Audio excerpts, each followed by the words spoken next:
There are two things that you have to remember always about an ikar and tafel. Whenever we say that the bracha and the ikar also includes the tafel, that's only true if you eat them at the same time, or the second immediately after the first.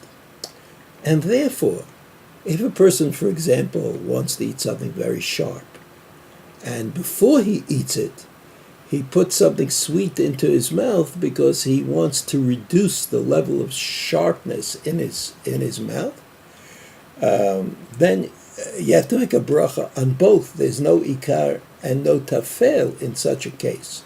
He has to make a bracha on the sweet thing that he puts into his mouth first, before he makes a bracha on the charif, which he's going to put into his mouth a little bit later. The second thing we have to understand is that sometimes even food that's eaten together is not really in the category of ikar and tafel. For example, if you drink a cup of coffee and then you decide you're going to eat cake with the coffee, well, there's no ikar and no tafel. Coffee is coffee and cake is cake. You can eat them separately, and you could also eat them at the same time.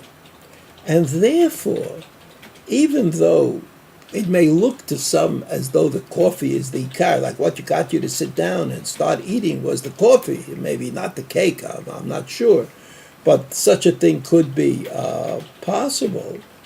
Nevertheless, you have to make a bracha on the coffee because it's important to you, and you have to make a bracha on the cake because the cake is also important to you.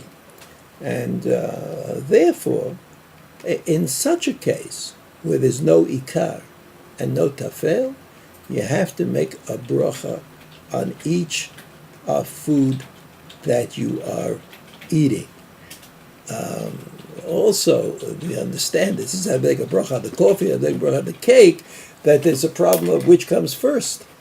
Clearly, you should make a bracha on the cake first, because even if he likes the coffee a lot, and he thinks he's only eating the cake to be polite, nevertheless, in the order of brachot, mizonot always precedes shahakol.